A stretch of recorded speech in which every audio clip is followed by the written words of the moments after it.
नमः सोमाधिधारिणे कालेकानर्मदयोगविप्रे समागमे सज्जनतारणाय सदैव मान्धात्रिपुरे वसन्तम् ओंकारीशं शिरमेकनीरे। ओम शांति शांति शांति। है जो महीना चल रहा है अधिक मास, पुरुषोत्तम मास, मल मास, 3 नाम है इसके प्राय करके। अधिक मास भी होते हैं, मल मास भी होते हैं और पुरुषोत्तम मास भी होते हैं। क्यों बना लिया इस महीना को? अधिक मास भगवान ने बनाया तो क्यों बनाया? क्योंकि हिरण्यकश्यप जब पैदा हुआ उसने तपस्या करी ब्रह्मा जी से और वरदान मांगा कि मेरी मृत्यु दिन को भी ना हो, रात्रि को भी ना हो, शुक्ल पक्ष में भी ना हो और कृष्ण पक्ष में भी ना हो। तो भगवान ने विचार किया 1 महीना होता है, उसमें से एक कृष्ण पक्ष होगा, एक शुक्ल पक्ष होगा। अब मरे तो एक कैसे मरे? और सिद्धांत है जो जन्म में लेता है वो मरता है। ये उत्पद्यते तद विनश्यति यत् कृतत्वम तद अनित्यत्वम। जो कृतक होता है, बनाया जाता है, वो मरेगा, नष्ट जरूर होगा। ऐसे हम पैदा हुए, अपने आप को पैदा मानते हैं तो मरेंगे। यदि हम पैदा नहीं मानते तो मरेंगे भी नहीं होंगे। यानी हमारा शरीर पैदा हुआ है, उत्पन्न हुआ है, तो किसी ना किसी काल में नष्ट होगा वो। चाहे 100 साल के बाद हो जाए, 1000 साल के बाद हो। जैसे ऋषियों की आयु है, ऋषियों की आयु हजारों वर्ष की भी होती है, लाखों वर्षों की होती है, कल्पों की भी होती है। जैसे मार्कंडेय भगवान की आयु 14 दिनों की है। अब 14 दिन ब्रह्मा जी के 14 दिनों की, हमारे 14 दिनों की नहीं, न देवताओं के न अन्यों के, लेकिन ब्रह्मा जी के 14 दिनों के। अब ब्रह्मा जी का एक दिन होता है जब सतयुग, त्रेता, द्वापर और कलयुग, जब चारों युग एक 1000 बार घूमते हैं, तब ब्रह्मा जी का एक दिन होता है। तो जितना बड़ा दिन होता है उतनी बड़ी रात्रि होती है, दिन और रात्रि समान होती है। ऐसे 14 दिन की आयु होती है। लोमस ऋषि की आयु ऐसी है, जब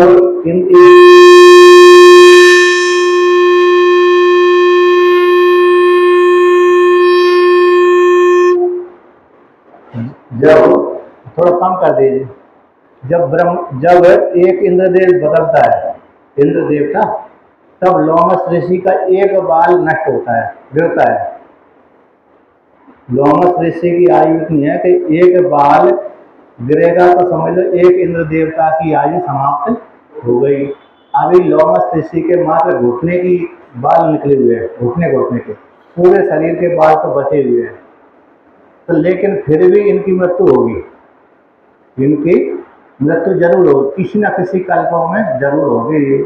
तो सिद्धांत है जो उत्पन्न होता है तो मरता जरूर है, और जो मरा है वो उत्पन्न जरूर होगा। तो भगवान ने विचार किया इसको मारे तो कैसे मारे, क्योंकि शुक्ल पक्ष कृष्ण पक्ष में वरदान मांग लिया, तो उसको मारने के लिए अधिक मास बना दिया। मल मास, बीच का मास, न शुक्ल पक्ष कहलाता है न कृष्ण पक्ष कहलाता है। तो शुक्ल पक्ष में गिनती आता है इसमें, और कृष्ण पक्ष में भी आती है अधिक मास, बीच के मास को, क्योंकि महीना तो जोड़ेंगे तो शुक्ल और कृष्ण दोनों आएंगे तो बीच का मास हो गया। इसलिए भगवान विष्णु अथवा ब्रह्मा जी ने मानने के लिए ये महीना बना दिया। अतः दूसरी बात और भी है, इसलिए बनाया क्योंकि चंद्रमा 27 नक्षत्र होते हैं, तो हर महीने में 1-2 तिथि घट जाती हैं। तो घटते घटते घटते 3 साल में तो 1 महीना कम हो जाता है, उसकी पूर्ति के लिए अधिक मास बनाया। तो इसलिए पूरा चक्र चलता रहता है। 3 साल में इसलिए अधिक मास आता है, क्योंकि 3 साल तक तिथि घटते घटते घटते 1 महीना हो जाती है, ले लेती है। उसकी पूर्ति करने के लिए 1 महीना अधिक कल्पना कर लेते हैं। तो 2 प्रकार से तिथियों को पूर्ति करने के लिए और हिरण्यकश्यप को मारने के लिए ये अधिक मास का निर्माण किया, बनाया भगवान ने। इसमें विशेष महिमा है कि इसमें विशेष अनुष्ठान किया जाता है। अधिक मास में विशेष अनुष्ठान, जैसे सामान्य महीना में तो अनुष्ठान करते ही हैं, लेकिन इसमें और विशेष हो जाता है। कथा का श्रवण करना चाहिए, भजन पूजन ज़्यादा करना चाहिए। जैसे सामान्य दिनों में हम भजन पूजन करते हैं, उसका सामान्य फल मिलता है। इस अधिक मास में भजन पूजन करेंगे तो इसका ज़्यादा फल मिलेगा। इसलिए लोग आप जहाँ भी आपने देखा होगा, सुना होगा, जाना होगा, तो इस समय ज़्यादा अनुष्ठान चलता रहता है अधिक मास में। अब कभी कभी इस ज्येष्ठ में भी, एक बार पिछली बार तो श्रावण में आया था, अब ज्येष्ठ में आ गया, अब 3 साल बाद जो भी आएगा। तो इसलिए यहाँ इस अधिक मास में कथा श्रवण करने का, अनुष्ठान करने का, पूजन करने का विशेष महत्व है। यहाँ पर भी वर्णन आता है कि चाहे कम करें, विशेष अनुष्ठान नहीं कर सकता तो 1-2 दिन भजन पूजन करना चाहिए, कथा का श्रवण करना चाहिए। 12 घंटा नहीं सुन सकता 6 घंटा सुने, 6 घंटा नहीं सुन सकता तो 3 घंटा, 3 घंटा नहीं तो 2 घंटा, 2 घंटा नहीं तो 1 घंटा। ऐसा प्रसंग आएगा इसमें। एक घड़ी आधी घड़ी आदि में पुण्या, तुलसी संगत साधिके हर कोट अपराध। जिस किसी को समय नहीं मिलता है उसके लिए ऐसा विधान किया गया। अब जिसको समय मिलता है उसके लिए ऐसा नहीं है। जिसको घर में कोई कार्य नहीं है, अपनी पूरी मतलब घर जीवन जिसने निर्वाह कर लिया है, वो समय पूरा पर्याप्त है उसके लिए, तो उसके लिए तो खूब श्रवण करना चाहिए। अब जो व्यापार कर रहा है, नौकरी में जा रहा है, खेती आदि कर रहा है, तो उसको समय नहीं मिलता, तो उसके लिए एक घड़ी आधी घड़ी है, उसी के लिए है एक घड़ी आधी घड़ी आधे में पुण्य। लेकिन जो व्यापार भी नहीं कर रहा है, नौकरी आदि भी नहीं कर रहा है, और घर का कोई विशेष कार्य भी नहीं कर काम नहीं करता है, तो उसके लिए कथा श्रवण आदि करते रहना चाहिए। इसलिए शिव पुराण की महिमा, भागवत पुराण की महिमा, देवी भागवत पुराण की महिमा, अलग अलग पुराणों की महिमा, इसमें पुराणों का श्रवण विशेष रूप से कर लेना चाहिए। तो यहाँ पर शिव पुराण के महात्म में पहले सुनाते हैं, क्योंकि हम जो भी कथा श्रवण करते हैं, जो भी कोई अनुष्ठान करते हैं, जिस किसी भी पूजा करते हैं, चाहे भगवान की पूजा करते हो, चाहे कोई अनुष्ठान आदि करते हो, चाहे कथा का श्रवण करते हो, उससे पहले अथवा तीर्थ का सेवन करते हो, तो हमको उससे पहले महात्म श्रवण कर लेना चाहिए। क्यों? महात्म श्रवण करने से क्या होता है कि हमको उसमें श्रद्धा पैदा हो जाती है। जैसे हम तीर्थ सेवन करने के लिए जाते हैं, दर्शन करने के लिए जाते हैं, यदि हमने महात्म श्रवण नहीं किया तो हमको फल तो मिलेगा दर्शन करने का, लेकिन विशेष फल नहीं मिलेगा, क्योंकि हमारी निष्ठा उस तीर्थ में नहीं रहेगी, मनोरंजन मात्र रहेगा। चलो हम घूम आए, दर्शन कर लिए, इतने संतोष कर लिया, हो जाएगा।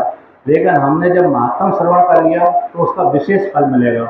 हम श्रद्धा से प्रणाम करेंगे, श्रद्धा से सेवन करेंगे, वहाँ पर हम गलती नहीं करेंगे, तीर्थ में जा करके हम गलती नहीं करेंगे, विशेष भजन करेंगे, पूजन करेंगे। तो इसलिए महात्म श्रवण करना अनिवार्य रहता है। हम जिस भगवान की पूजा कर रहे हैं उस भगवान का भी महात्म श्रवण कर लेना चाहिए। ये भगवान हमको क्या दे सकते हैं, क्या नहीं दे सकते। जब भगवान हमको मालूम पड़ गया तो भगवान सब कुछ दे सकते हैं, तो फिर उनका महात्म हमने श्रवण कर लिया। ज्ञान भी देते हैं, मोक्ष भी देते हैं, धन लक्ष्मी आदि भी देते हैं। धन के लिए, सुख के लिए, मोक्ष के लिए भगवान का भजन तो इसीलिए किया जाता है, धन के लिए, ज्ञान के लिए, सुख के लिए और मोक्ष के लिए, और अन्य इसके अलावा तो किसी के लिए नहीं करते। इसलिए भगवान का ही महात्म, पुराणों का ही महात्म, अनुष्ठान आदि का भी जब हम करते हैं तो उसका भी महात्म श्रवण कर लेना चाहिए। चाहे संक्षेप में श्रवण कर ले, लेकिन जरूर श्रवण कर लेना चाहिए। इसलिए किसी भी तीर्थ में आप जाते हैं उससे पहले वहाँ का महात्म श्रवण नहीं हो सकता है तो थोड़ा बहुत श्रवण कर लेना चाहिए। यदि कोई सुनाने वाला नहीं है तो बात अलग है, सुनाने वाला नहीं है तो बात अलग है, लेकिन सुनाने वाला हो तो जरूर श्रवण कर लेना चाहिए। अब कभी कभी आप तीर्थ में जाते हैं तो वहाँ पर और पुस्तकें रहती हैं महात्म की, तो महात्म की पुस्तक खरीद करके पढ़ लिया तो फिर श्रद्धा बन जाती है हमको कि इसका भी दर्शन करना है, उसका भी दर्शन करना है, उसका भी दर्शन करना है। उसी प्रकार से शिव पुराण की कथा का भी महात्म श्रवण कराते हैं। इसके श्रवण करने से हमको क्या हो जाएगा, इसमें विशेष निष्ठा हो जाएगा, भगवान के प्रति विशेष प्रेम हो जाएगा। और विशेष जब प्रेम हो जाता है तो भगवान शीघ्र कृपा करते हैं। जब भी हम कोई भी कथा श्रवण करते हैं तो भगवान हमारे चित्त में आरूढ़ हो जाते हैं। चित्त में भगवान जब आरूढ़ हो जाते हैं तो भाई भगवान हमारे अविद्या का नाश करते हैं, अज्ञान का नाश करते हैं। अज्ञान का नाश होते ही हमको सुख की प्राप्ति और मोक्ष फल की प्राप्ति और भगवान के स्वरूप का साक्षात्कार और हमारे स्वरूप का साक्षात्कार हो जाता है। फिर हम जीव और ईश्वर में भेद करना बंद कर देते हैं। अच्छा, सारे शास्त्रों का एक ही सिद्धांत होता है। जितने भी आप उपनिषद पढ़ते हैं, गीता पढ़ते हैं, पुराण पढ़ते हैं, सबका एक ही सिद्धांत है, जीव का कल्याण करना, इन जीव को अपने स्वरूप का बोध कराना। जीव का जो स्वरूप है कौन है? ब्रह्म है, उसका ही बोध कराते हैं कहानी के माध्यम से, कथाओं के माध्यम से, इतिहास के माध्यम से। सामान्य व्यक्ति की बुद्धि वेदांत पढ़ने में नहीं लगती, नहीं टिकती, समझ में नहीं आता सीधा सीधा ब्रह्म का उपदेश। लेकिन वही ब्रह्म का उपदेश ये पुराणों के माध्यम से किया जाता है, चाहे शिव परक पुराण के माध्यम से, चाहे विष्णु परक पुराण के माध्यम से, चाहे देवी परक पुराण के माध्यम से कराएंगे ब्रह्म ज्ञान ही। इस गीता भी ब्रह्म का ही बोध कराती है, जीवात्मा परमात्मा का एक है। पुराण भी जीवात्मा परमात्मा का एक ही बोध कराते हैं। तो किसी की निष्ठा शिव में रहती है, किसी की निष्ठा विष्णु भगवान में रहती है, किसी की निष्ठा देवी में रहती है। इसलिए व्यास भगवान जी ने 18 प्राण 18 उपपुराण बनाए और किसी न किसी व्यक्ति की किसी न किसी उपपुराण में निष्ठा बनेगी, किसी न किसी भगवान में निष्ठा तो बनेगी।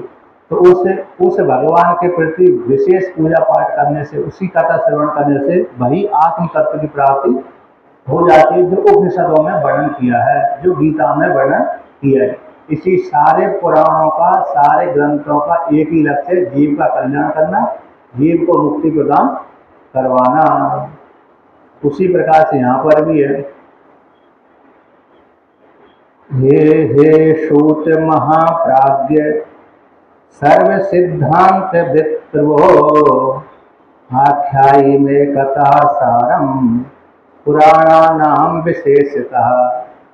अच्छा, ये कथा चलती है कहाँ पर चल रही है? एक जगह प्रयागराज में चलती है और एक जगह नैमिषारण्य में चलती है। एक बार ऋषियों ने प्रयागराज में भी, कई ऋषियों ने 1000 तक चलने वाला यज्ञ का अनुष्ठान किया। 1000 वर्षों तक ज्ञान यज्ञ का अनुष्ठान किया। सुबह सुबह तो वो भजन पूजन आदि करते थे, संध्या बंदन आदि, अग्निहोत्र आदि करना। लेकिन सुबह के बाद जब सायकाल भोजन आदि करने के पश्चात फिर विशेष चर्चा, पुराणों की चर्चा, तत्व की चर्चा करते रहते थे। तो सुबह से लेकर दोपहर तक कर्मकांड करना, दोपहर से भोजन आदि करके थोड़ा विश्राम करके सायकाल तक पुराणों के ज्ञान की चर्चा करना। तो प्रयागराज में चलता रहता है। आप माघ मेला में जाते हैं, गए कि नहीं गए? गए ना? तो वहाँ पर कोई ये कथा बोल रहा है, कोई वो कथा बोल रहा है, कोई तो पांडालों में सन्यासी है, वैष्णव है, नाथ है, उदासीन है, जो भी महात्मा भ्रष्ट है, भ्रष्ट है, सभी प्रकार सभी लोग कथा आपस में अपने अपने पांडाल में करते रहते हैं। तो प्रयागराज में अभी चलता रहता है। नैमिषारण्य में दूसरी कथा चलती, नैमिषारण्य में 88,000 ऋषियों ने विचार किया।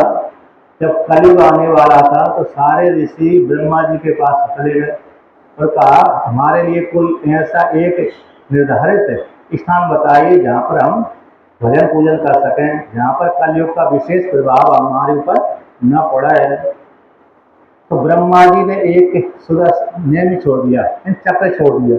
एक चक्र जहाँ पर गिरेगा वहीं वो श्रेष्ठ स्थान कहलाएगा। इस चक्र के पीछे पीछे आप जाइए। तो सारे ऋषि ब्रह्मलोक से वो चक्र चला, घूमते घूमते पृथ्वी का परिक्रमा करके पृथ्वी मंडल के भीतर आया और नैमिषारण्य में जाकर गिरा। नैमि अरण्य जंगल था, वो क्षेत्र जंगल था, लेकिन कौशल राज्य में आता है। वो नैमिषारण्य जो तीर्थ क्षेत्र है अयोध्या के राज्य में आता है। राम जी का राज्य रहा उस काल में, दशरथ जी की वो भूमि अयोध्या के राज्य के अंतर्गत आती है। तो वहां पर उस जंगल में जाकर गिरी थी, नैमी गिरी थी जंगल में जाकर के। अरण्य जंगल इसी नेमि और अरण्य को जोड़ करके नेमि सारण बन गया। तो नेमि सारण में विशेष कलयुग का प्रभाव नहीं पड़ता, इसलिए वहाँ पर 88,000 ऋषियों ने जो नैष्ठिक ब्रह्मचारी थे उन्होंने वहाँ पर 1,000 वर्षों तक 1,000 वर्षों तक चलने वाला यज्ञ का आयोजन किया। तो जैसे ही सूत जी ने सुना कि ऋषियों ने यज्ञ का अनुष्ठान किया है, तो वह भी ऋषियों के दर्शन करने के लिए वहाँ पर गए थे। जब अन्य ऋषियों, शौनक आदि ऋषियों ने देखा कि सूत जी आए हैं, उनको देख करके बड़ा प्रसन्न हो गए। ये तो पुराण के कथा के आचार्य हैं, वक्ता हैं। उनका स्वागत सत्कार किया तो कहा कि हे सूत जी, आप हमको कथा का श्रवण कराइए, पुराणों का श्रवण कराइए, क्योंकि आपने व्यास भगवान से सारे पुराणों का श्रवण किया है, इसलिए हम कथा का श्रवण करना चाहते हैं, तो हमको सभी पुराणों के कथा का श्रवण कराइए। अब उन्होंने क्रम से 18 पुराण सुनाए, 18 पुराण, 18 उपपुराण, जितने पुराण थे सूत जी ने वहाँ पर उनको सभी पुराणों की कथा श्रवण कराए। तो इसलिए 2 जगह कथा चलती है, नैमिषारण्य में और प्रयागराज में।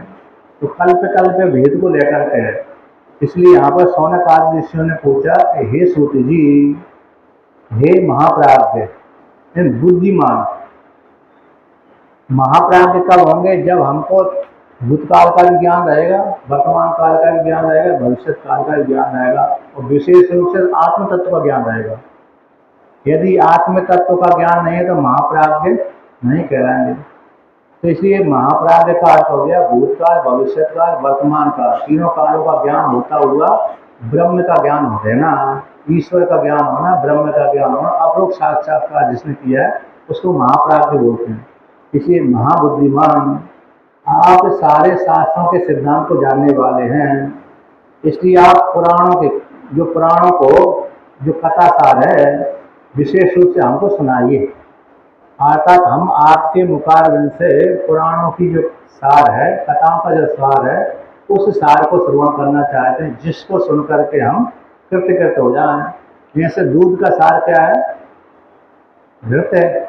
दूध का सार घृत या तो मक्खन है, उसी प्रकार से पुराणों का सार आत्म तत्व है, कहानी के माध्यम से। शिव तत्व है, विष्णु तत्व है, देवी तत्व है। तो ये सारे पुराणों का सार कहलाता है, क्योंकि ये सारे ब्रह्म ही हैं। देवी भी ब्रह्म है, विष्णु भगवान भी ब्रह्म है, शिव जी भी ब्रह्म है। इसलिए हमको आप कथा का सार सुनाइए। सूत जी से शौनकादि ऋषि कहते हैं, सह पुत्रायाश्च सद्भक्तिर् विवेको वर्धते कथम स्विकारे निराशस्य सज्जन ही क्रियते कथम।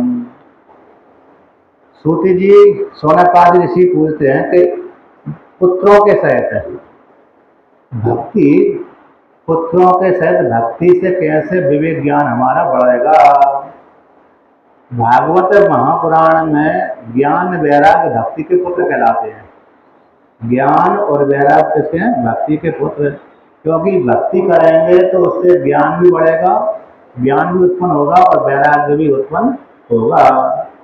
इसलिए ऐसे साक्षात पुत्र नहीं है तो हम कभी भी अनुष्ठान करें, किसी भगवान विष्णु की भक्ति करें, चाहे शिव जी की भक्ति करें, तो भगवान की भक्ति के प्रभाव से हमारे मन में वैराग्य उत्पन्न होता है, हमारे मन में ज्ञान उत्पन्न होता है, हमको जिज्ञासा हो जाती है। क्योंकि भक्ति से अंतःकरण निर्मल होता है, मन शुद्ध होता है। जब मन शुद्ध होगा तो उसमें ज्ञान की योग्यता आ जाएगी, उसमें वैराग्य की भावना आ जाएगी। लेकिन सामान्य ज्ञान होना चाहिए, सामान्य ज्ञान से भक्ति होती है और भक्ति के माध्यम से ज्ञान और वैराग्य बढ़ते हैं, फिर उससे और निर्विशेष ज्ञान की प्राप्ति हो जाती है।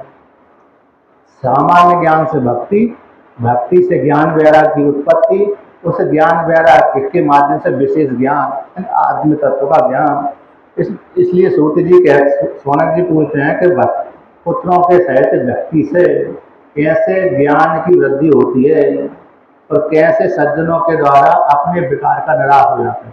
मन में जो हमारे काम है, क्रोध है, लोभ है, मोह है, अविद्या है, अस्मिता है, राग है, द्वेष है, अभिनिवेश है, ये पंच क्लेश कहलाते हैं। योग दर्शन में आते हैं अविद्या, अस्मिता, राग, द्वेष अभिनिवेश है।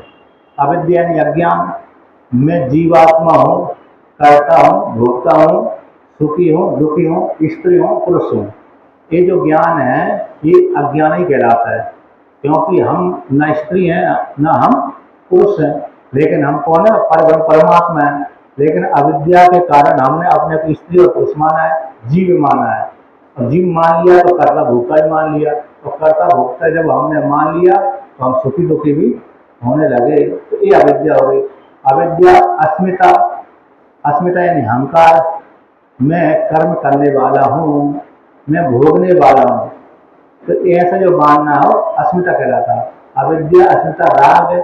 अब हमको कभी इसमें राग हो जाता है, कभी उसमें राग हो जाता है, कभी स्त्री में राग हो जाता है, कभी पुरुष में राग हो जाता है, कभी पुत्र में राग हो जाता है, कभी पुत्री में राग हो जाता है, कभी अन्य चीज में भी राग हो जाता है, खाने वाली वस्तु में भी राग हो जाता है, पहनने वाली वस्तु में भी राग होता है, यहाँ पर हम रहते हैं उसमें भी राग रहता है, हम जिस मकान आदि में रहते हैं उसमें भी हमारा राग रहता ही है, क्योंकि हमने उसको बनाया है तो राग हो गया। तो अविद्या अस्मिता राग, अभिनिवेश दृढ़ आग्रह, मैं जीवात्मा ही हूँ, मैं ब्रह्म नहीं हूँ, मैं कर्ता भोक्ता ही हूँ, मैं सुखी दुखी हूँ, मैं इस शरीर वाला ही हूँ, मैं गोरा शरीर वाला हूँ, मैं काला शरीर वाला हूँ। यदि कोई गोरा व्यक्ति है तो गोरा हो गया, कोई काला व्यक्ति है तो काला हो गया।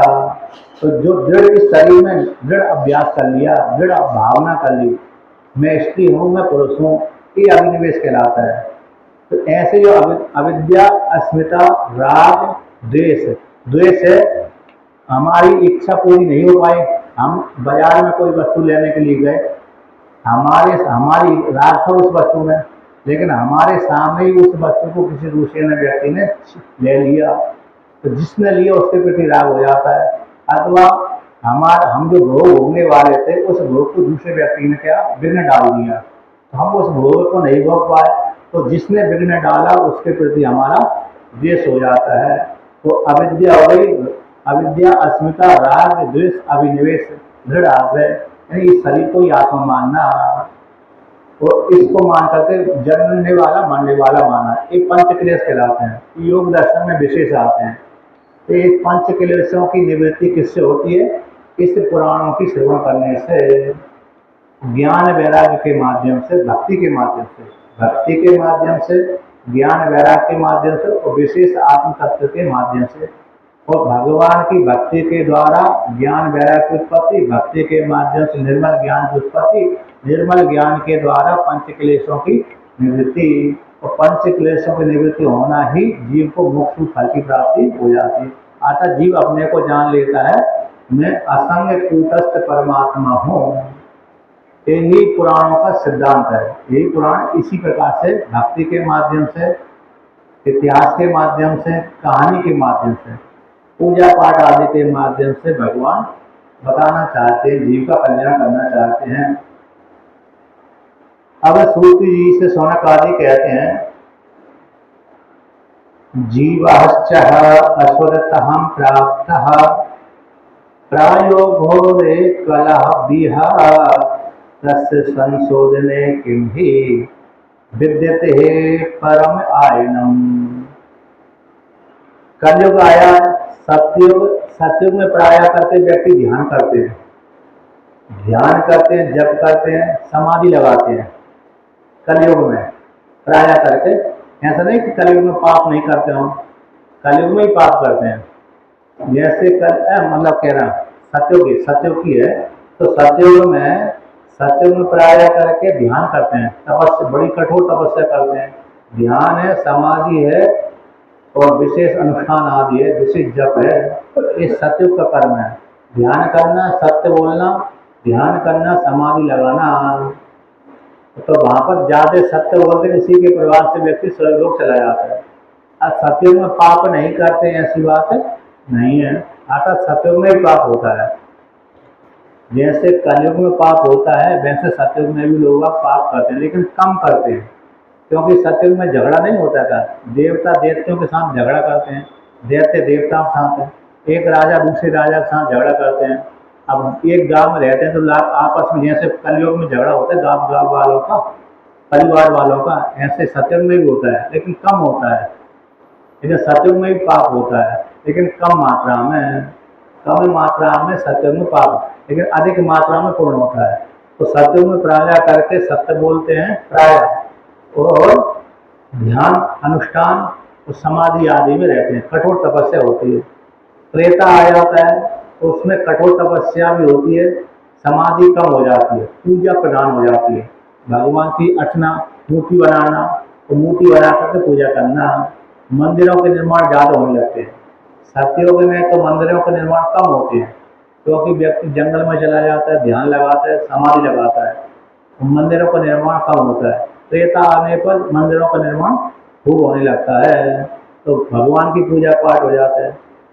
अब उसमें भी सत्य पाप भी होता है, पुण्य भी होता है, लेकिन पुण्य ज़्यादा होता है, पाप कम होता है। जब द्वापर आ जाता है तो कीर्तन आदि होती है, यज्ञ आदि ज़्यादा होने लगते हैं, पूजा होती है, कठोर तपस्या भी करते हैं, जप आदि भी करते हैं, समाधि लगाते हैं, लेकिन ज़्यादा पूजा पाठ होने लगती है, ज़्यादा यज्ञ होने लगते हैं।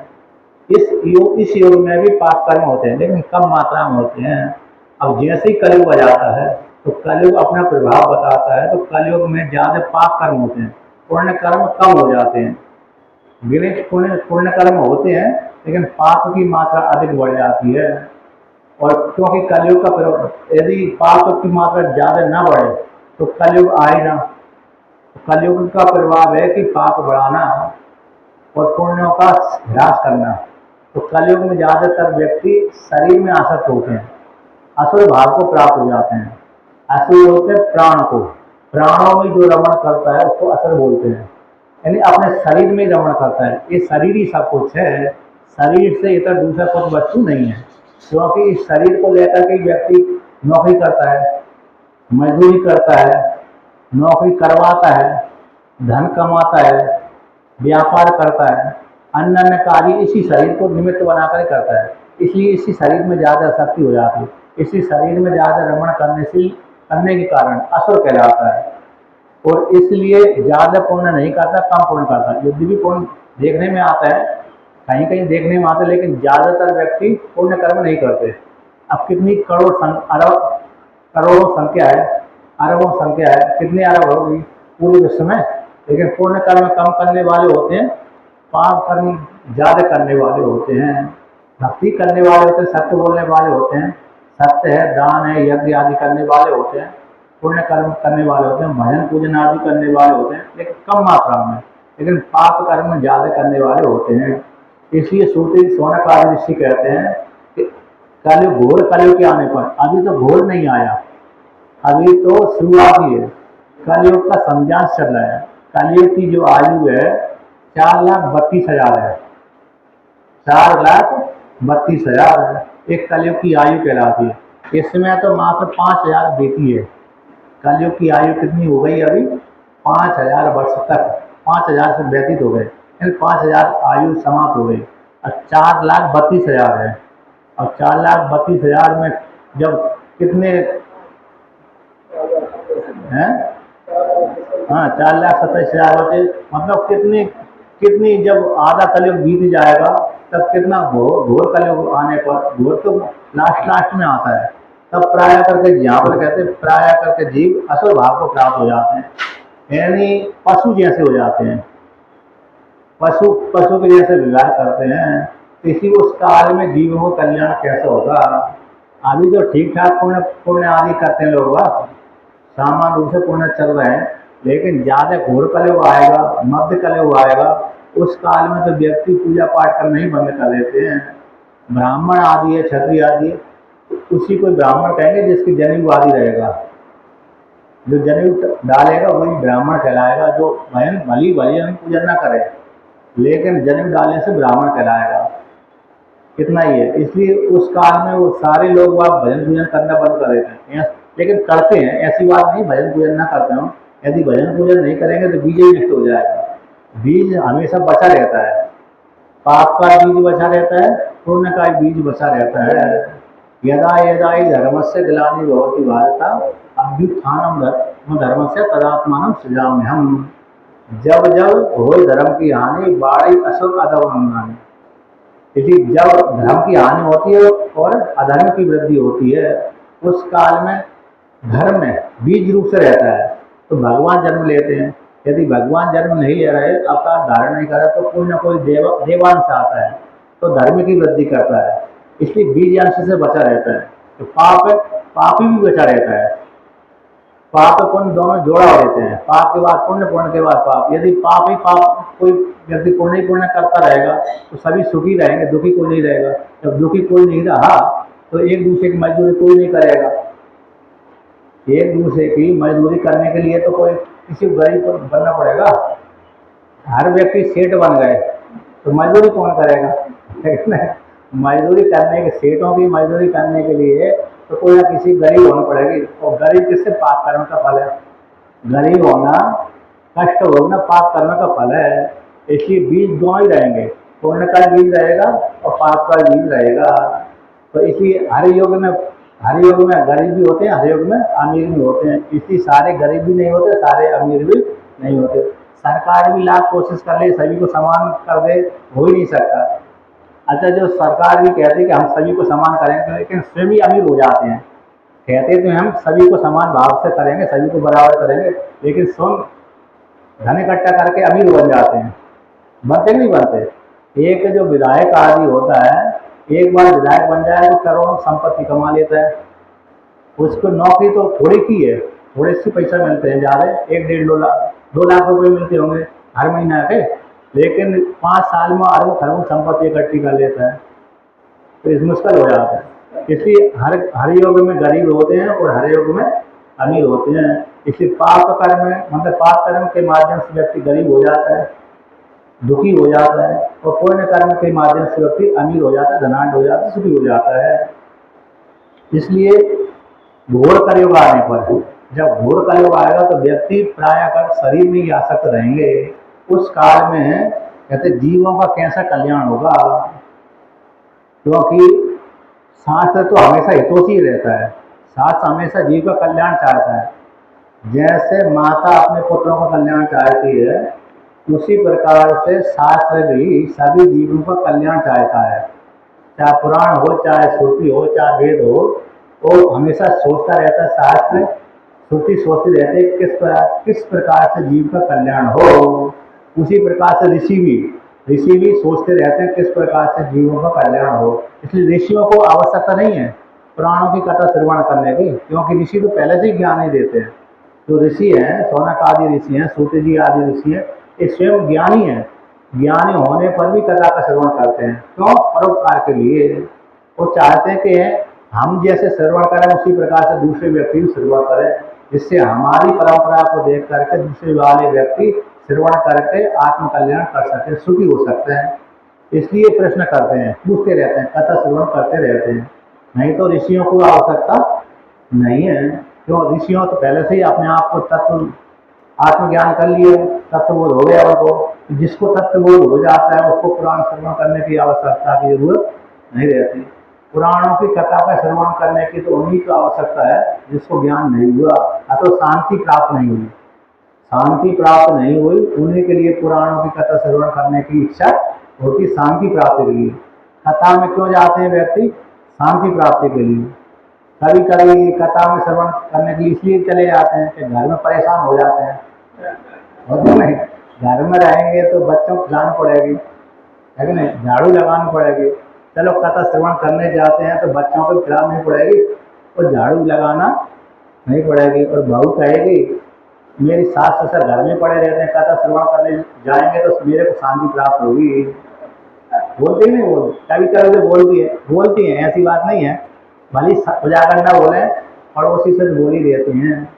इसलिए वो भी अच्छा है कि उनकी बहुओं की तो कटौती ना हो तो कथा श्रवण कर लेना चाहिए। तो दोनों प्रकार से है। कई प्रकार से गाँवों में उदाहरण आते हैं। कहाँ पर आते हैं? गाँवों में। अच्छा, नौकरी वाले हैं। अली मैं जिस क्षेत्र में रहता हूँ गंगा किनारे, उसके पास में एक क्षेत्र है, तो वहाँ पर मंदिर है। तो नौकरी करने वाले नौकरी करते थे, अब उनकी नौकरी समाप्त हो गई। नौकरी करते थे तब तो अपना समय व्यतीत हो जाता था। अब वो कहते हैं फिर मंदिर में जाते हैं, मंदिर में जाकर तो ताश खेलते हैं। थोड़ा गप्पे लगाते हैं। तो दूसरे वाले व्यक्ति कहते हैं कि तुम भाई यहाँ पर ताश क्यों खेलते हो, यहाँ पर गप्पे क्यों लगाते हो, घर में ताश खेलो, घर में गप्पे लगाओ। कि घर में हमको चैन नहीं पड़ती, यहाँ पर आते हैं 4-5 जने मिल जाते हैं, हमारा समय पास हो जाता है, इसलिए हम मंदिर में आते हैं, गप्पे लगाते हैं, ताश खेल लेते हैं। घर में कोई आ नहीं पाता है, घर में हमारा समय कटता नहीं है, इसलिए हम मंदिर में आकर के समय व्यतीत करते हैं, समय काटते हैं। तो कभी कभी ऐसा भी होता है लोगों को, इसलिए लेकिन फिर भी मंदिर में जाने से उनका कल्याण जरूर होगा। चाहे आलस पूर्वक जाए, चाहे किसी प्रकार से जाए, कथा में किसी प्रकार से जाए, चाहे आलस्य पूर्वक जाए, चाहे श्रद्धा पूर्वक जाए, चाहे बिना श्रद्धा के जाए, तो कथा के श्रवण करने से, मंदिर में जाने से जीव का कल्याण जरूर होगा। ज्यादा नहीं हुआ तो कम तो होगा, कभी ना कभी वो संस्कार ज्यादा तो उदित होंगे। इस जन्म में नहीं हो पाए, इस जन्म में उसका संस्कार प्रबल नहीं हो पाया, कम संस्कार थे, लेकिन अगले जन्म के वो संस्कार हेतु बन जाते हैं। अगले जन्मों के वे शुद्ध उसके अंतःकरण को शुद्ध बना देते हैं। क्योंकि आप मंदिर में जाएंगे, आलस पूर्वक जाएंगे, समय व्यतीत करने में जाएंगे, तो भगवान को प्रणाम करेंगे, तो भगवान को प्रणाम करने से पुण्य जरूर मिलता है, भगवान कृपा करते हैं। भली हमारी श्रद्धा कम हो, समय पास करने के लिए जा रहे हैं, लेकिन भगवान के प्रणाम करने से हमारा कल्याण जरूर होता है। लेकिन धीरे धीरे से, हाँ इतना जरूर है, जो व्यक्ति लगन से करता है, साधना श्रद्धा पूर्वक करता है, उसका कल्याण जल्दी हो जाता है। जो श्रद्धा पूर्वक नहीं करता है, आलस पूर्वक करता है, उसका कल्याण तो होगा, लेकिन दीर्घ काल में होगा। जैसे ब्रह्म ज्ञान किसको शीघ्र हो जाता है, जिसकी अंतःकरण शुद्ध हो जाता है शीघ्र, जिसका अंतःकरण निर्मल है, उसके हृदय में जल्द ही ब्रह्म ज्ञान आविर्भूत हो जाता है। अब जिसका अंतःकरण में कोई कामना बैठी हुई है, वेदांत तो श्रवण किया उसने, उपनिषद का श्रवण तो किया, लेकिन मन में कामना भी है, कामना होने से जो आत्मज्ञान नहीं हो पाता। परोक्ष ज्ञान तो रहेगा, लेकिन अपूर्ण साक्षात्कार नहीं हो पाता, क्योंकि मन में कोई ना कोई कामना जरूर बैठी रहती है। इसलिए मंदिर में जाने से कामना भी धीरे धीरे समाप्त होती है, और मन में भगवान के प्रति श्रद्धा ही बनती है, वो संस्कार पुष्ट होते रहते हैं। इसलिए एक जन्म के हम जो मंदिर में जा रहे हैं ना, कथा में श्रवण जाते हैं, कथे हैं, तो एक जन्मों का पुण्यों का फल नहीं है, वो अनेक जन्मों के पुण्यों का फल है।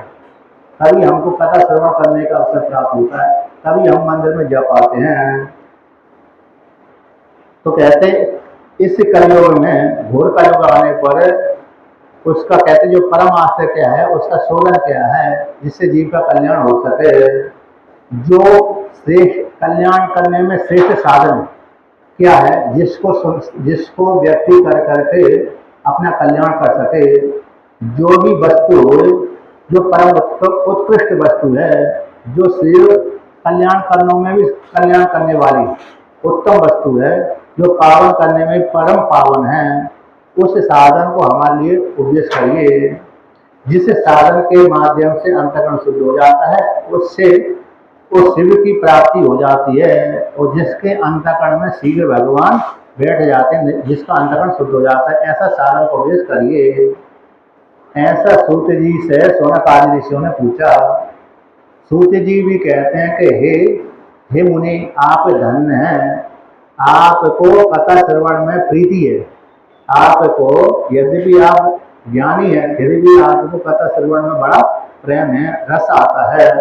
इसलिए मैं अपने मन विचार करके, शुद्ध बुद्धि के माध्यम से विचार करके जो महा उत्तम शास्त्र उसको मैं कहूँगा, जो सारे सिद्धांतों का सार है, भक्ति आदि को बढ़ाने वाला है, तो भगवान शिव जी को प्रसन्न करने वाला है, और सारे रसों की खान है, और जो कैसा है, महान काल रूप जो सर्प है, उसको जो काल रूप सर्प जिससे भयभीत होता है हर व्यक्ति, काल रूप जो सर्प है वो डराने वाला है, उसको नष्ट करने वाला ये पुराण है।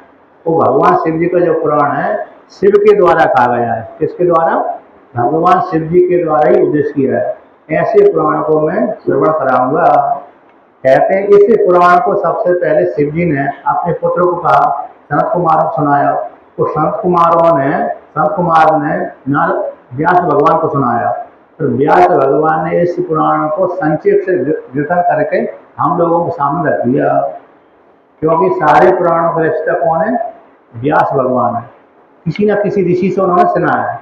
जैसे शिव पुराण को भगवान शिव जी ने अपने पुत्र स्कंद भगवान को सुनाया, उसी काल में सनत कुमारों को सुनाया, तो सनत कुमारों ने फिर व्यास भगवान को सुना दिया। व्यास भगवान ने फिर संक्षेप से इसकी रचना कर दी।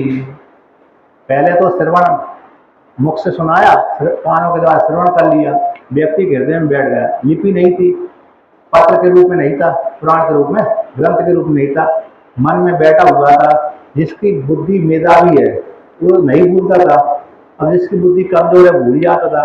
एक कथा सुन ली, दो कथा सुन ली, एक दो कथा याद रही, लेकिन ग्रंथ के रूप में न होने के कारण वो नष्ट भ्रष्ट हो जाता। बुद्धि, हर एक व्यक्ति की बुद्धि शुद्ध ही हो ऐसी बात नहीं है।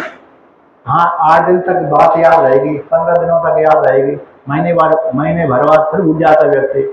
इसलिए, लेकिन मेधावी वाले व्यक्ति देर में भूलते हैं, भूलते वो भी है, लेकिन फिर किस प्रकार से वो ज्ञान बना रहे, तो व्यास भगवान ने उसी जो विस्तार पूर्वक सुनाया था शिव पुराण को, उन्होंने संक्षेप से जतन करके कि इस शिव पुराण के रूप में, पुराण के रूप में हम लोगों के सामने रख दिया। कहते हैं इस पुराण से बढ़ करके इस शिव पुराण से बढ़ करके कोई दूसरा पुराण अंतःकरण शुद्ध करने में हेतु नहीं है। मन को शुद्धि करने के लिए दूसरा कोई श्रेष्ठ साधन नहीं है। विशेष रूप से कलयुग के मनुष्यों को, विशेष रूप से कलयुग के मनुष्यों के अंतःकरण शुद्धि करने के लिए इस शिव पुराण से बढ़ करके कोई दूसरा साधन नहीं है।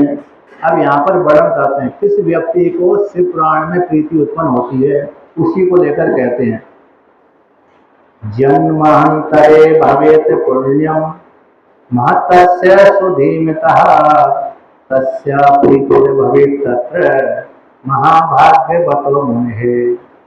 तो सूति जी कहते हैं सौनकादि ऋषियों से, जिन व्यक्तियों के जन्मांतरों में पुण्य करते करते आ रहे हैं, अब होते हैं इस जन्म में से हमारे लाखों करोड़ों बार जन्म हो चुका है। क्यों? क्योंकि सृष्टि अनादि है और अनंत काल तक चलती रहती है। किसके लिए? जिसको ब्रह्म ज्ञान नहीं होता उसके लिए सृष्टि अनंत बनी है। जब तक जीव को ब्रह्म ज्ञान नहीं होगा तब तक उसकी सृष्टि होती रहेगी, और सृष्टि अनादि है। तो जब, क्योंकि यदि हमारा इस जन्म में, अभी वर्तमान काल में जन्म हुआ है, इससे सिद्ध होता है पूर्व जन्मों में हमारा जन्म हुआ था। यदि पूर्व जन्मों में जन्म नहीं होता तो इस जन्म में हमारा जन्म नहीं होता।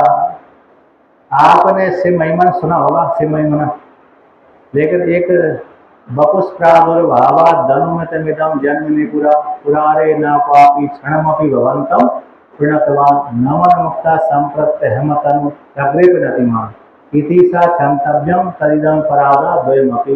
ये श्लोक सभी में नहीं मिलता। जो श्लोक है ये ओमकारेश्वर की जो पुस्तक है उसमें मिलता है, लेकिन जो कैलाश आश्रम की है, अन्य अन्य पुस्तकों में, गीता प्रेस की पुस्तक में ये नहीं मिलता। इस श्लोक का भावार्थ है, पुष्पदंताचार्य कहते हैं कि मैंने, हे शिव जी, इस जन्म जो मेरा जन्म प्राप्त होगा इससे सिद्ध होता है कि मैंने पूर्व जन्म में आपको प्रणाम नहीं किया था। वपुष प्रादुर्भावा धनुमितमिदं जन्म पूरा, मेरा इस शरीर की उत्पत्ति हो गई, इससे सिद्ध होता है कि मैंने आपके पूर्व जन्मों में प्रणाम नहीं किया। कि अब कर लो, कि अब कर लिया, मैंने कर लिया तो अब आगे जन्म मेरा नहीं होगा। प्रणाम करने से क्या होगा? तो मैंने आपको प्रणाम कर लिया, किस रूप से? तत्वमसि के माध्यम से, अभेद रूप से। अभेद रूप से प्रणाम करने से आगे जन्म नहीं होगा। भेद रूप से प्रणाम करेंगे तो आगे जन्म होगा। भेद रूप से और अभेद रूप से मतलब दो अंतर हो गया। जैसे मैं अलग हूँ और भगवान अलग है, ऐसे प्रणाम करेंगे तो जन्म होगा। लेकिन जो मैं हूँ और भगवान है, हम दोनों में कोई भेद नहीं है। इस प्रकार अभेद इस प्रकार से प्रणाम करना तो आगे के जन्म का हेतु नहीं बनेगा, आगे के जन्म का नाश करने का हेतु बनेगा। इसलिए मैंने अब आपको प्रणाम कर लिया, किस रूप से? तत्व रूप से, अभेद रूप से प्रणाम कर लिया। मुझ में और आप में कोई भेद नहीं है, इसलिए अब मेरा आगे जन्म नहीं हुआ। तो पहले पूर्व के जन्मों में आपको प्रणाम नहीं किया, इसी एक अपराध बन गया। अब वर्तमान काल में अभेद रूप से आपको प्रणाम कर लिया तो आगे जन्म नहीं होगा, तो आगे जन्म नहीं होगा तो आगे प्रणाम आपको नहीं कर पाऊंगा, तो आगे का दूसरा अपराध बन गया। तो दो अपराध मेरे हमेशा बने रहेंगे। इन दोनों अपराधों को हमेशा हमेशा आप क्षमा कर देना। तो यही हो गया। तो इसी सृष्टि अनादि आ रही है, तो हमारा ये जन्म हुआ है, इससे सिद्ध होता है कि पूर्व जन्म में हमने भगवान को प्रणाम नहीं किया था, आदत तत्व को नहीं जाना था, तो पूर्व जन्म में हमारा प्रणाम, पूर्व जन्म में हमारा जन्म हुआ था। पूर्व में इस जन्म की प्राप्ति से ये सिद्ध होता है कि पूर्व में भी हम किसी न किसी योनि में थे, चाहे मनुष्य योनि में रहे हों, चाहे पशु पक्षी योनि में रहे, चाहे किसी भी योनि में रहे होंगे, तभी तो हम इस जन्म मनुष्य योनि में आए। जब हमारे पूर्व जन्म के पुण्य एकत्र संचित होते होते होते जब आ गए, तब हम मनुष्य योनि को प्राप्त हो गए। मनुष्य योनि को प्राप्त होकर के जब अधिक पुण्य बढ़ गए हमारे, तो भगवान की कथा श्रवण करने में हमको प्रीति हो गई। ऐसा नहीं कि सभी की प्रीति होती है। अब मुंबई में कितनी जनसंख्या है, बहुत जनसंख्या है, लेकिन सभी की तो भगवान में प्रीति नहीं होती। चाहे हिंदू धर्म वाले हो, तो सारे हिंदुओं की भी भगवान में प्रीति नहीं होती। नास्तिक वालों की बात अलग ही है, लेकिन हिंदू जो आस्तिक वाले होते हैं, हिंदू धर्म वाले होते हैं, उनको भी भगवान में सभी की प्रीति नहीं होती। हो भी गए तो मनोरंजन के लिए हो जाती है, मनोरंजन के लिए हो जाती है, शौक करने के लिए, वर्तमान काल में फोटो आदि खिंचाने के लिए, लेकिन सभी की नहीं होती। अब इसलिए यहाँ पर बन के जन्मांतरे भविष्य पुण्यम, पूर्व जन्म में जब पुण्य करते करते आया व्यक्ति, तब उस पुण्य एकत्रित हो गए। एकत्रित हो जाने के पश्चात ऐसे बुद्धिमान वाले व्यक्ति को भगवान में प्रीति हो जाती है। चाहे शिव में प्रीति हो, चाहे विष्णु में प्रीति हो, चाहे अन्य देवताओं में प्रीति होगी, बिना पुण्यों की प्रीति नहीं होती। इसलिए कहते हैं तत्सुषि की प्रीति भवेत महाभाग्य वाले व्यक्ति की। जो महाभाग्य वाला व्यक्ति है, महापुण्यात्मा वाला व्यक्ति है, उसी की भगवान शिव में प्रीति होती है। किसके? पूर्व जन्म के पुण्यों के प्रभाव से। पूर्व जन्म के पुण्य अब उसको भक्ति बढ़ाने वाले हैं, क्योंकि उसने किसी पूर्व जन्म में गया होगा, मंदिर में गया होगा, नदी में स्नान किया होगा, गंगा में स्नान किया होगा, नर्मदा में स्नान किया होगा, यमुना में स्नान किया होगा, काशी गया होगा, मथुरा गया होगा, तो हरिद्वार ऋषिकेश गया होगा, ओमकारेश्वर गया होगा, जहाँ जहाँ भी शिव जी के मंदिर में गया होगा, विष्णु भगवान के मंदिर में, तो विशेष पुण्य पर्व में विशेष दान पुण्य आदि किया होगा। इसके प्रभाव से ही भगवान में प्रीति होती है। व्रतों के प्रभाव से ऐसे अचानक तो व्रत नहीं करता कोई व्यक्ति, देखा देखी व्रत कर लेता है। मैंने एक नर्मदा परिक्रमा करी थी, तो उसमें बहुत से गांव आते हैं, तो वहाँ का गांव में एक परंपरा बनी हुई है कि इस तिथि को हर घर का एक व्यक्ति व्रत रहेगा, छोटा छोटा वाला भी, तो वो यदि भी नहीं जानते लेकिन अनजाने में व्रत कर लेते हैं। वो हमारे गांव का नियम है, तो गांव के नियम होने के कारण हर छोटे छोटे बच्चे भी रहेंगे, व्रत रहेंगे, और गांव का हर घर का एक सदस्य रहेगा, चाहे स्त्री रहे चाहे पुरुष रहे, अथवा जोड़े के रूप में रहेंगे, स्त्री भी रहेगी और पुरुष भी रहेगा, और बच्चे अपने आप ही कर लेते थे। तो पूरा का पूरा गांव एक दिन व्रत ही रहता था कि चातुर्मास के महीने में, और चाहे तो एकादशी को रहता होगा, चाहे कृष्णाष्टमी को रहता होगा, चाहे अन्य 2-3 जगह मैंने देखा था। तो अनजाने में भी कर लेते हैं, यदि पूजा पाठ नहीं जाते हैं, लेकिन अनजाने में गाँव वाले रह रहे हैं तो हम भी रहेंगे, क्योंकि बड़े हमारे माता पिता रह रहे हैं तो हम भी रहेंगे। पूजा पाठ नहीं करते लेकिन फिर भी व्रत रह जाते हैं। तो ऐसे ही अनजाने व्रत हो रहते रहते रहते रहते पुण्य एकत्रित हो जाते हैं। गंगा में स्नान करने, जैसे गर्मी में चलो नदी में स्नान कर लो, अब गंगा में स्नान कर लिया, नर्मदा में स्नान कर लिया, तो नर्मदा में स्नान करने से, गंगा में स्नान करने से पुण्य मिलता है, तीर्थ वाली नदियों में स्नान करने से पुण्य मिलता है। वही पुण्य एकत्रित होकर के भगवान में श्रद्धा पैदा कर देते हैं। तो श्रद्धा जब हो जाती है तो भाई भगवान में प्रीति बढ़ जाती है, भगवान के दर्शन करने के लिए इच्छा हो जाती है, अचानक भी हो जाती है, तो किसी को देखते हुए हो जाती है। जैसे हम यहाँ पर पूजा पाठ कर रहे हैं, तो दूसरे वाले व्यक्ति देखते, पड़ोसी, अरे ये तो पूजा पाठ कर रहे हैं, तो उसको हमको देख करके, तो हम उनको देख करके पूजा पाठ करना आरम्भ कर देते हैं। मित्रगण ऐसे तो होते हैं, एक मित्र पूजा करता है, दूसरा नहीं करता है, और पूजा करते हुए एक मित्र पूजा करते हुए मित्र को देख करके वही पूजा करने लगता है। एक व्यक्ति मंदिर में जाता है रोज, दूसरा पड़ोसी उसको देखता रहता है, तो देखते हैं मंदिर में जाने से हो तो तुम प्रतिदिन जाते हो, तो कहते हैं भगवान के प्रति श्रद्धा हो जाती है, हमारे पाप निवृत्त होते हैं, हमको सुख की प्राप्ति होती है, दुख की निवृत्ति होती है। ऐसा सुनकर के वह भी जाने लगता है। तो अचानक ऐसे जाते जाते पुण्य संचित हो जाते हैं। भाई पुण्य संचित जब हो जाते हैं तो भाई हमको क्या कर देते हैं, आनंद को देने वाले थे, भगवान के प्रति निष्ठा बढ़ा देते हैं, प्रीति बढ़ा देते हैं, प्रेम बढ़ा देते हैं। तो वही प्रेम के माध्यम से भगवान हमारे ऊपर कृपा करते हैं। तो कृपा के माध्यम से हमको अंतःकरण शुद्धि से ज्ञान की प्राप्ति, और ज्ञान की प्राप्ति से मोक्ष रूप फल की प्राप्ति हो जाती है। अब आगे की कथा कल करेंगे। ओम